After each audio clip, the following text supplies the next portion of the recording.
नमस्कार दोस्तों, ocean network में आपका स्वागत।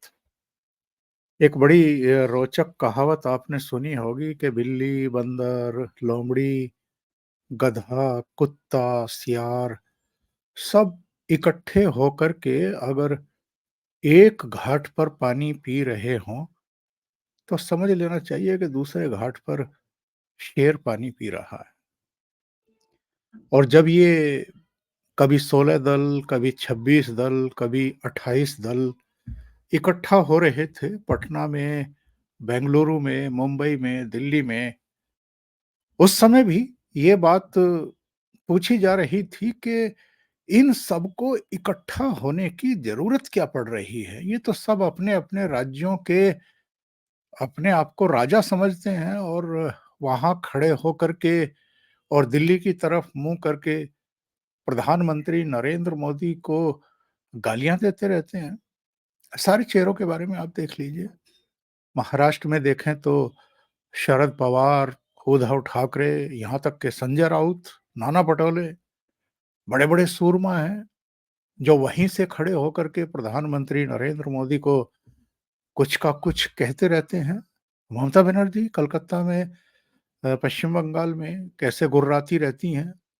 इसी तरीके से उत्तर प्रदेश में अखिलेश यादव, अलग-अलग राज्यों में, दिल्ली में बैठ कर के मीडिया के सहारे जो एक अपने पक्ष में हवा बनाते रहे हैं अरविंद केजरीवाल। तो सारे राज्यों में आप देखें लालू का पूरा परिवार, क्या हालत थी उनकी 2019 के लोकसभा चुनाव में, एक भी सीट नहीं आई थी। ऐसे कई हैं, इन 28 दलों में से जिसका नाम इन्होंने इंडिया रखा था, इंडिया अलायंस के नाम से जो मशहूर हुआ, जिसको प्रधानमंत्री घमंडिया दल करके संबोधित करते थे, उसमें 8 से 10 पार्टियां तो ऐसी थी जिनकी 0 सीट थी लोकसभा में 2019 में। और लालू यादव की भी 0 थी, लेकिन वो सोनिया गांधी के बराबर में बैठ कर के बैठक में ये तय करते थे कि 2024 में नरेंद्र मोदी के खिलाफ विपक्ष की तरफ से चेहरा कौन हो, दूल्हा कौन हो। पटना में तो कह ही दिया था उन्होंने। बेंगलुरु में शायद कहा था कि राहुल गांधी, पटना में ही कहा था कि राहुल गांधी जो है, वो सेहरा बांध करके तैयार हो, हम तो बाराती के रूप में रहेंगे। अभी हालत क्या है? ममता बनर्जी एकला लड़ो की बात कर चुकी हैं। नीतीश बाबू इस गठबंधन को ही छोड़ करके वापस भारतीय जनता पार्टी के पास जा चुके हैं। जयंत चौधरी भी अभी हाल में चले गए हैं और जो हैं वो बड़े अनमने तरीके से हैं। मतलब अपनी राजनीतिक मजबूरियों और कमजोरियों की वजह से हैं। और अगर ये कमजोरी ना होती तो किसी जमाने में अपने बच्चों की कसम खाने वाले अरविंद केजरीवाल कह रहे थे कि ना कभी जिंदगी में भारतीय जनता पार्टी से सहयोग करूंगा, ना लूंगा, ना दूंगा, ना कभी कांग्रेस के साथ गठबंधन करूंगा।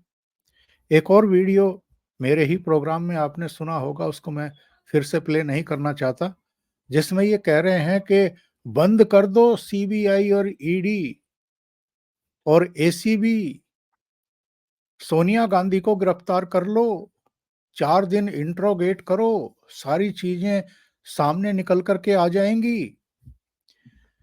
उन्हीं अरविंद केजरीवाल ने कांग्रेस के साथ हाथ मिला लिया है और ये हाथ मिलाया है दिल्ली में, हरियाणा में, चंडीगढ़ में, गुजरात में और गोवा में। कुल मिलाकर के ये 5 राज्यों में मिलकर के चुनाव लड़ेंगे। यानी सीट शेयरिंग का फार्मूला इनका तय हो गया है, घोषित हो गया है। और मजेदार बात देखिए कि पंजाब, जहां लोकसभा की 13 सीटें हैं, वहां दोनों पार्टियां, यानी अरविंद केजरीवाल की पार्टी भी और मल्लिकार्जुन खड़गे या राहुल गांधी या सोनिया गांधी, जिसकी भी पार्टी कह लीजिए, कांग्रेस पार्टी भी 13 की 13 सीटों पर लड़ेगी और अरविंद केजरीवाल की आम आदमी पार्टी भी 13 की 13 सीटों पर लड़ेगी। यानी पंजाब में गठबंधन नहीं हुआ है, सीट शेयरिंग नहीं हुई है, दोनों को अपने अपने बारे में गलतफहमी है। अब ये गलतफ़हमी कितनी सही है, कितनी गलत है, वो भी मैं आपको आज समझाने वाला हूँ। लेकिन ये जो कुल मिलाकर के 5 राज्य हैं, दिल्ली की 7 सीटें, 7 की 7 भारतीय जनता पार्टी ने जीती थी 2019 में। हरियाणा की 10 सीटें, सभी 10 सीटें भारतीय जनता पार्टी ने जीती थी। चंडीगढ़ की 1 सीट, वो भी भारतीय जनता पार्टी ने जीती थी। गुजरात की 26 सीटें, वो भी भारतीय जनता पार्टी ने जीती थी। वहाँ ना कांग्रेस का खाता खुला था, ना किसी और पार्टी का खाता खुला था। गोवा की 2 में से 1 सीट भारतीय जनता पार्टी ने जीती थी, 1 कांग्रेस को मिली थी। यानी इन 5 राज्यों की जो 45 सीटें हैं, उनमें से जो 46 सीटें हैं, उनमें से 45 सीटें तो अकेले भारतीय जनता पार्टी के खाते में पड़ी थी 2019 में। और 2 सीटें भारतीय जनता पार्टी को पंजाब में मिली थी। तो कुल मिलाकर के अगर हम जोड़ लें ये 6 की 6 राज्यों में, यानी 5 तो ये जिनमें आम आदमी पार्टी और कांग्रेस का गठबंधन हो गया है, और 13 सीटें अगर उसमें हम 46 और 13 59 सीटें, यानी 60 में 1 कम। 59 में से 47 सीटें भारतीय जनता पार्टी ने जीती थी, 8 सीटें कांग्रेस पार्टी ने जीती थी और 1 गोवा वाली जीती थी, तो 9 आप उन उसको लगा लीजिए। और 1 सीट जो संगरूर वाली थी, जहाँ से ये भगवंत सिंह मान जीते थे, भगवंत मान, वो आम आदमी पार्टी के हिस्से में आई थी। यानी आम आदमी पार्टी को पंजाब में 13 में से केवल 1 सीट मिली थी, हरियाणा में कोई नहीं मिली थी। हरियाणा में इनका कोई जनाधार ना तब था, ना अब है।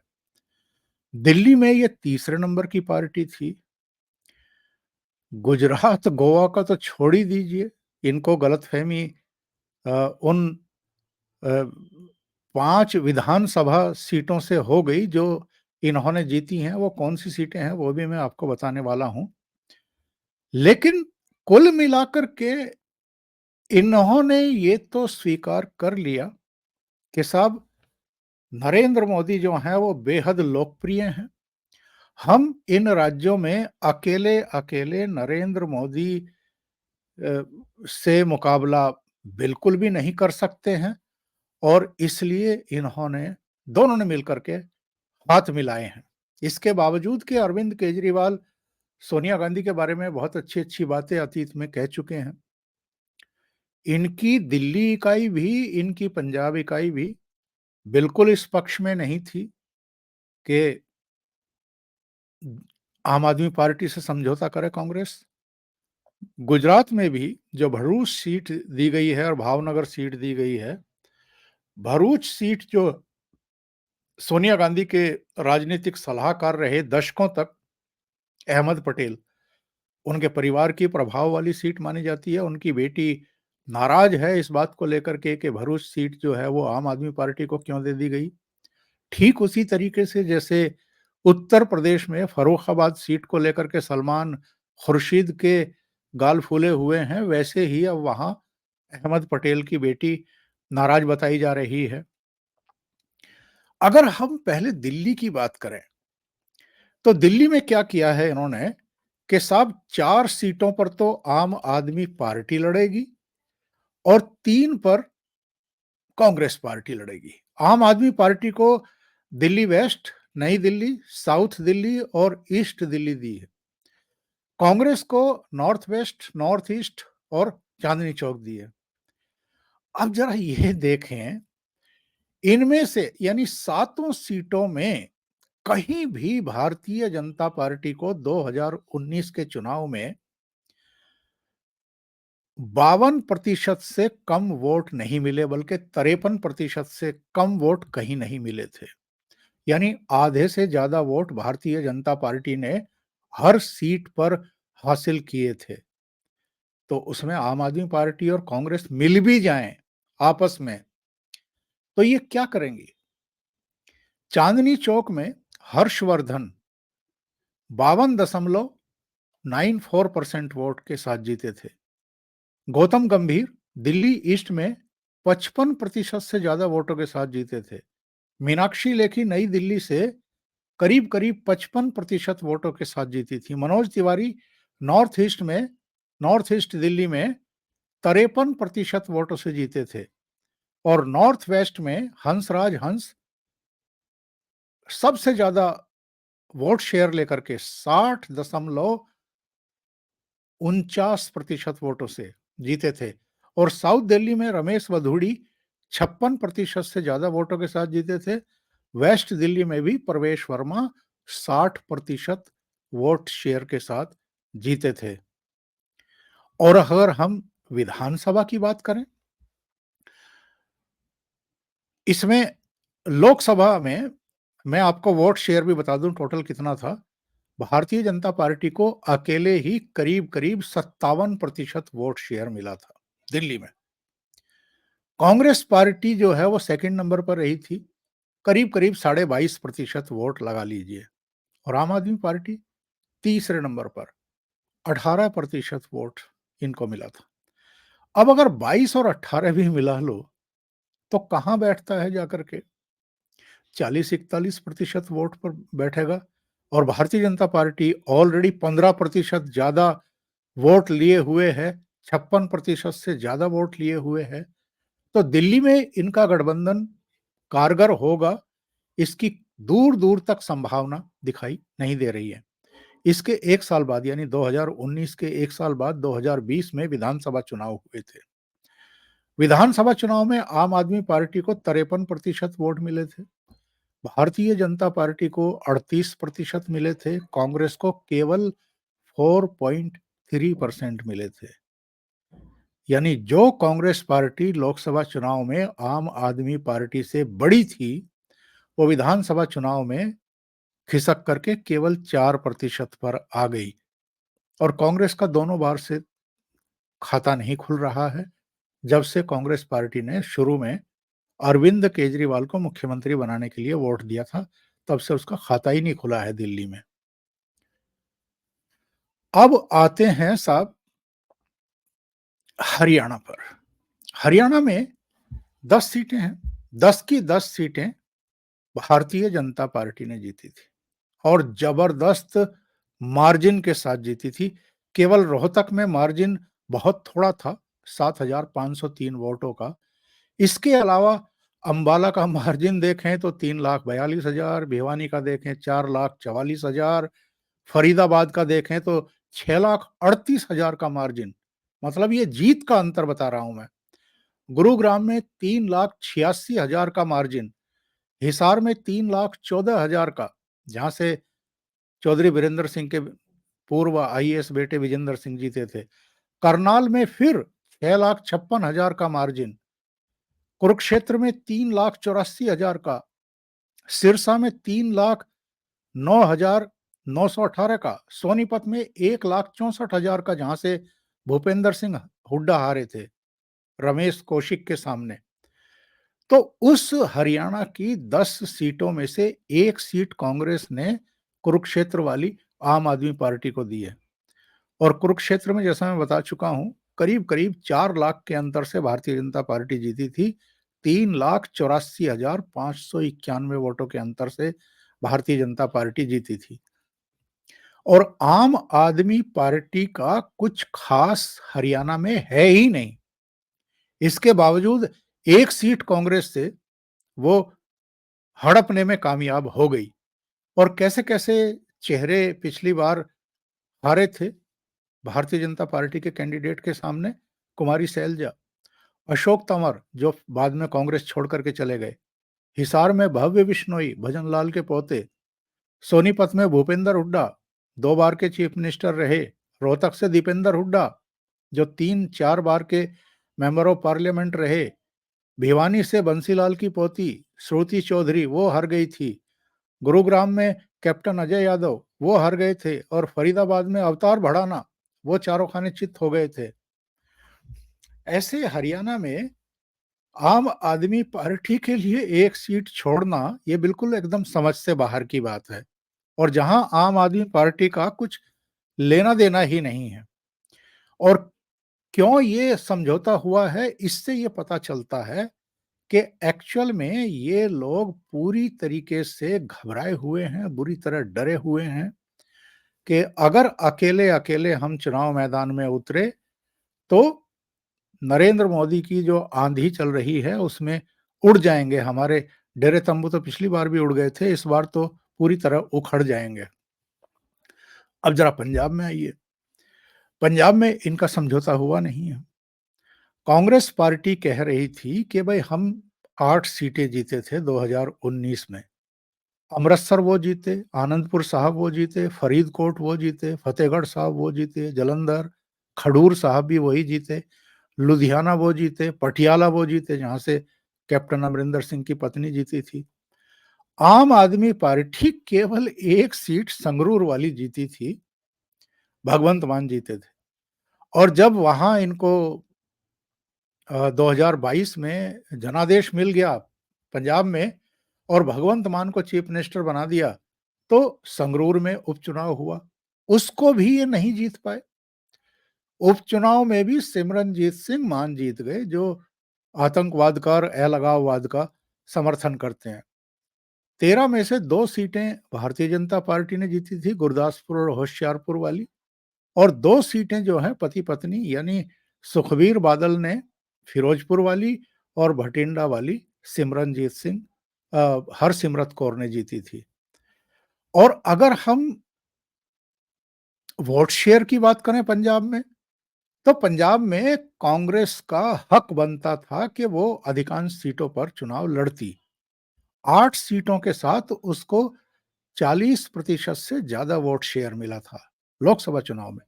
विधानसभा चुनाव में बाद में आम आदमी पार्टी को भी 42% वोट मिला, लेकिन जहाँ तक लोकसभा चुनाव का प्रश्न है, कांग्रेस को 40% वोट मिले थे। शिरोमणि अकाली दल को करीब-करीब 28% वोट मिले थे, बीजेपी को 9% वोट मिले थे, आम आदमी पार्टी को लोकसभा चुनाव में केवल 7.5% वोट मिले थे और अदर्स को करीब-करीब आप मान लीजिए 11% के आसपास वोट मिले थे। लेकिन आम आदमी पार्टी ने क्या कहा? उसने कहा कि साहब बाद में जो चुनाव हुआ 2 साल 3 साल बाद 2022 में, उसमें तो हमने 92 सीटें जीत ली 117 में से और हमारे 42% वोट आए। कांग्रेस तो केवल 23% वोटों पर रह गई। ये शिरोमणि अकाली दल तो 18 साढ़े 18% वोटों पर रह गई, बीजेपी तो कुल 6.5% वोटों पर रह गई। तो हम तो अकेले लड़ेंगे। तो पंजाब में जो गोवा में, गुजरात में, दिल्ली में, हरियाणा में, चंडीगढ़ में मिल-जुल करके लड़ रहे हैं। चंडीगढ़ की सीट भी आम आदमी पार्टी ने कहा कांग्रेस से कि ठीक है, आप लड़ लीजिए, बस हमें तो कुरुक्षेत्र दे दो हरियाणा की। और कांग्रेस मान गई। अब वहाँ पर जो ये मेयर-वेयर का किस्सा चला है और उसके बाद से जो प्रेस कॉन्फ्रेंस आम आदमी पार्टी की तरफ से हुई, वो एक रिटर्निंग ऑफिसर की बेवकूफ़ी की वजह से जो भारतीय जनता पार्टी की बदनामी हुई वहाँ पे, उसकी वजह से इन लोगों को लगता है कि चंडीगढ़ में भी इस बार ये भारतीय जनता पार्टी को पटखनी दे सकते हैं। उस पर हम बाद में आएँगे। लेकिन गुजरात में तो हालात ये हैं कि 2019 के लोकसभा चुनाव में भारतीय जनता पार्टी को एक तरफा 63% वोट शेयर मिला था और 26 की 26 सीटें 2014 की तरह इस बार भी यानी 2019 में भी भारतीय जनता पार्टी ने ही जीत ली थी। कांग्रेस का तो खाता भी नहीं खुला था और उसको करीब-करीब 32.5% के आसपास वोट मिले थे। आम आदमी पार्टी ने वहां अपनी टांग क्यों घुसाई लोकसभा चुनाव को लेकर के? क्योंकि पिछले लोकसभा चुनाव में आम आदमी पार्टी का कुछ लेना-देना नहीं था गुजरात में।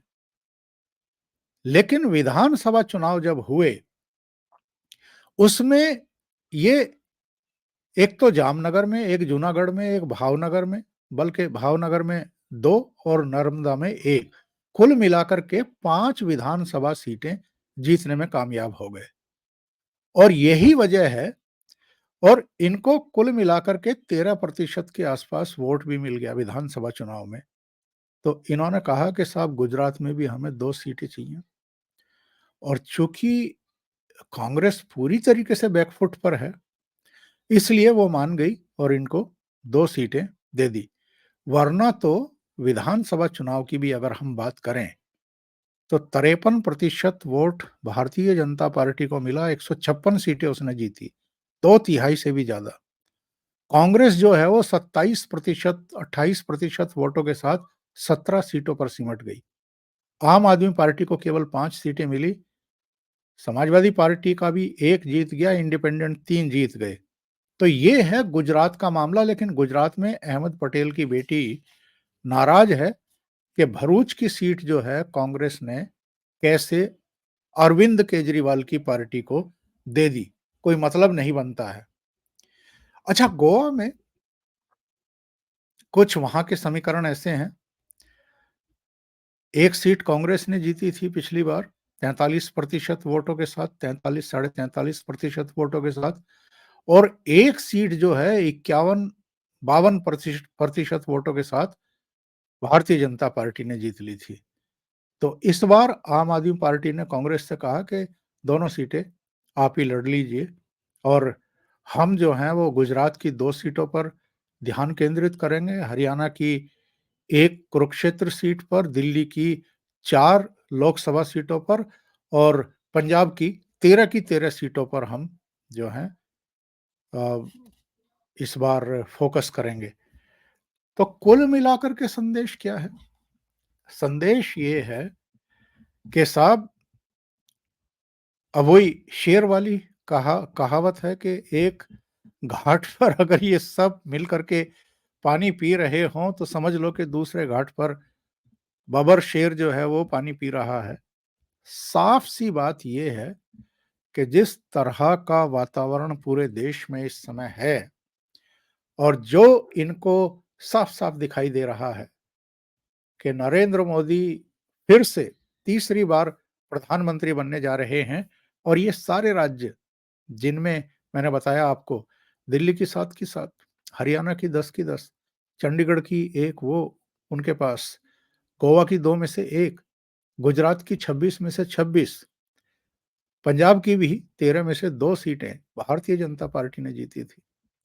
59 में से 47 सीटें तो भारतीय जनता पार्टी ने ही जीती हुई थी। तो इनको लगा कि मिलकर ही लड़ कर के देख लेते हैं, शायद थोड़ा बहुत मुकाबला कर पाएँ। लेकिन 2019 के सापेक्ष में कुछ और नतीजे आएँगे इनके मिलकर लड़ने से, मुझे तो नहीं लगता। आपको क्या लगता है? कमेंट बॉक्स में अपनी राय ज़रूर दें। अभी के लिए इतना ही, बहुत-बहुत धन्यवाद। अगर आपको ये चैनल और इसके कंटेंट पसंद आ रहे हैं, तो लाइक करें, कमेंट करें, वीडियो को शेयर भी करें। अभी तक अगर आपने ये चैनल सब्सक्राइब नहीं किया है, तो सब्सक्राइब कर लें और साथ में लगे बेल आइकॉन को दबाना ना भूलें ताकि आगे आने वाले वीडियो और उनके नोटिफ़िकेशन आप तक पहुँचते रहें। बहुत-बहुत धन्यवाद। नमस्कार।